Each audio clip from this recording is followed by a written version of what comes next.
Basically, with the neck, what you want to do is kind of draw lines. Switches right away for me cutting the nut. I cut this nut like 3 times. First 2 times, it wasn't long enough. And the third time I cut it, it was long enough. And I thought, finally. And then I went to go cut the first slot, and I broke the end right off, like instantly. So a little bit of bad luck. The nut, I was able to glue it back together. Yeah, I glued it back together, and then I glued it a little fucked up because it's super glue. It's kind of volatile, but it looks all right. It looks pretty good, and I think I'm going to make another one, but I'm going to give it time because this was kind of a it was a hard day. I mean, it took a long time to cut these things. It's really hard to get a piece that long out of these bones. I wish I would have saved more of them. But I didn't. I just got that little bucket of them, and I think what I'm going to do is just start making nuts out of different material. So I got some lavender jade. I have a couple pieces of turquoise that are probably big enough. And then I'm always looking for stuff. So yeah, these are just soup bones I saved from the dog. Back in the day, those were really cheap, and get them for a couple bucks piece. You know, like a pack. You get 2, 3 of them in a pack, and I would cook them up for the dog. And the reason why you make these for the dog is because the dog has a strong bite but can't bite through these bones. So they're pretty hard. I mean, it's the first time I've had something break. But basically, that's what you do. You just rub it. I really ruined that piece of this piece of sandpaper here. The only one that was long enough was the stink bone, and that was just really, really nasty. But it was a big piece, and there's a cutoff piece, and I can probably make a inlay with that. I haven't done an inlay yet, so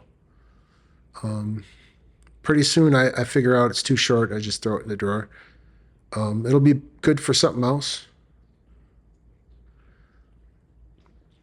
While I'm doing this, I can absolutely smell it. Just that smell of bone, which probably still stinks in the garage, but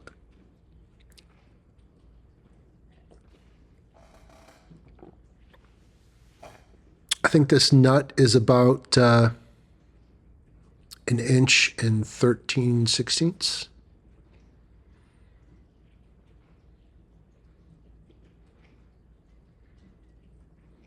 I think I'm all the way through, but then I discover that I'm not.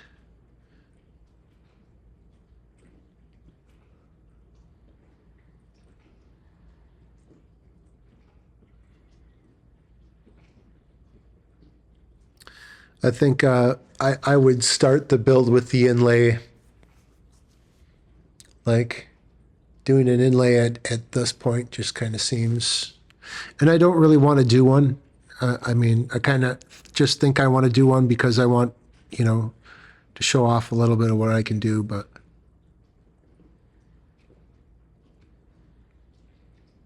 I just like something that plays good. Side dots, I'm going to put side dots on pretty soon.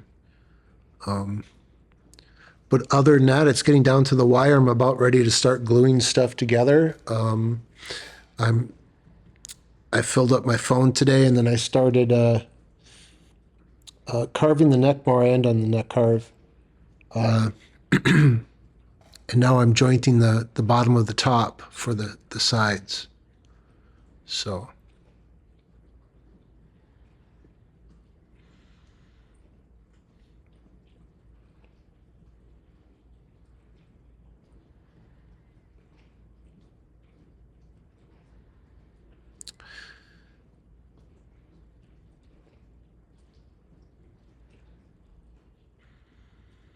I just take a pencil, I run one close to where the fret is, and then I run one like a couple millimeters above that, and basically I just cut with the fret saw after I score it with a razor blade.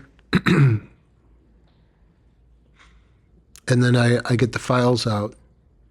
I go between the nut slots with a round file, the type you would use to sharpen a chainsaw. The result is it ends up looking like teeth. Here I am gluing the thing back together because the first thing I did was break it. Yeah, I've never had a piece of this break. In fact, the last guitar I built, it's not even glued in yet. So these are absolutely strong, and this will probably last forever, but I'm just going to slowly figure out something else, some other, type of nut that I could build, because I just, to come up with a piece that's this long is almost impossible out of those bones. So not if I would have saved a lot of them, but I mean, if I would have saved a lot of them, it would really stink bad. And I would have to have some place to put them. So this is my little jig too for figuring out the nut slot, the string spacer. I start it with a triangle file and ease the slots open, and then I get in there with the appropriate file for the string. These got carved for the classical strings, which are anywhere from like a 42 to a 28. And yeah, the guitar's looking good.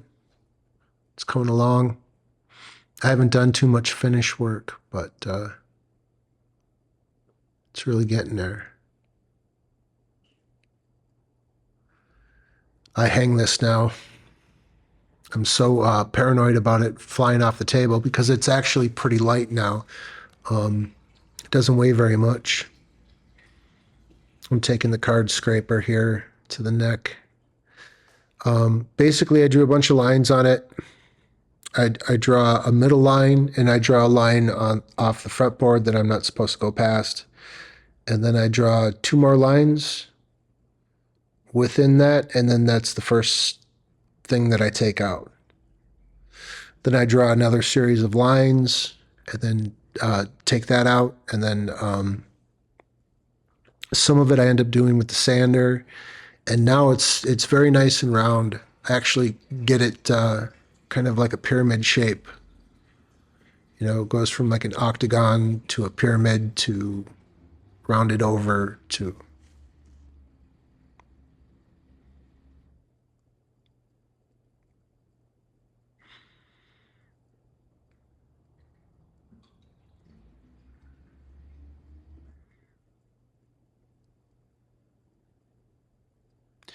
This neck is very huge. Even right now, it's almost to where it's going to be. I'm not taking it down any further, but it's still huge, and I always try to keep it as big as possible. But the fretboard is quite thick, so I think the fretboard is almost pushing like 3/8. It's full size, so full size, full length. I used you know almost every single bit I could. Again, the veneer of the headstock and the fingerboard get jointed together. They overlap each other slightly by like an inch, and that really helps to build a strong neck. I mean, there's not much that's going to move. I don't expect it to move. The frets are already leveled. I doubt that there will be any problem. We'll find out, though. I mean, if there is, I'll definitely, end up slowing the tape down and showing you. But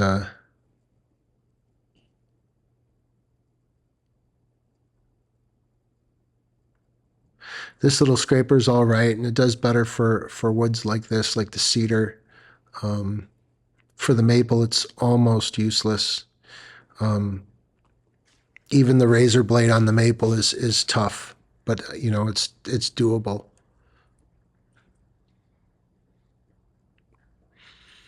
This cedar scrapes and sands, and it's very, very lovely.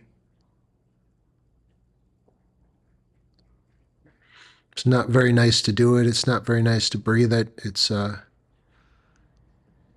is just before the round over. I still got the middle line on. I still got the line on the edge on, and basically I just take the sander to it. Here's a bird that was in the front yard.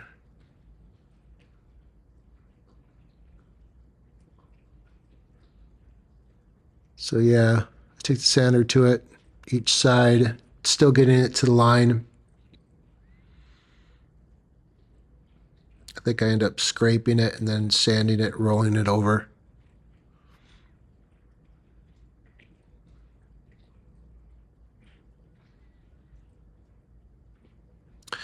Usually on the guitars, I'll like resand the neck so it's bare. You know, all the play from your hand basically eventually burnishes the neck wood. And it just feels better. So yeah, usually if I do well, they're just tung oil finishes, but it's either that or it just gets rubbed off anyways. I mean,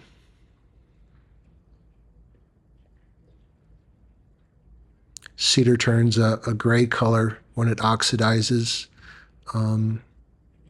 Some cedar turns silver, very shiny silver.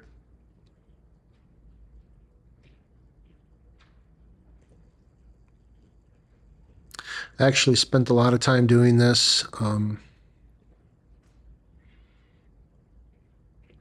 But these new sanders that they have are really good. If this was my last sander, I wouldn't bother to even use it if I didn't have to.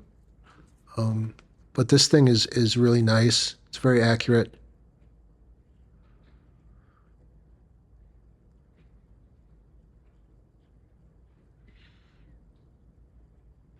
Kind of got it to like a V shape.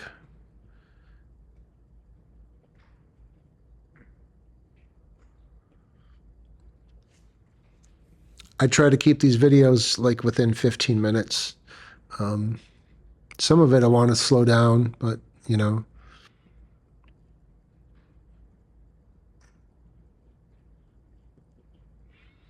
By the time it's done, it'll be slowed down. I'll be playing it for you.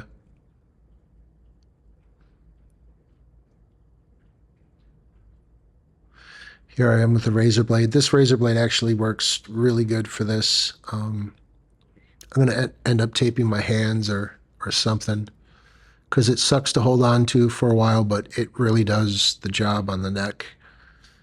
Just finishing the stuff that I can't get with the sander.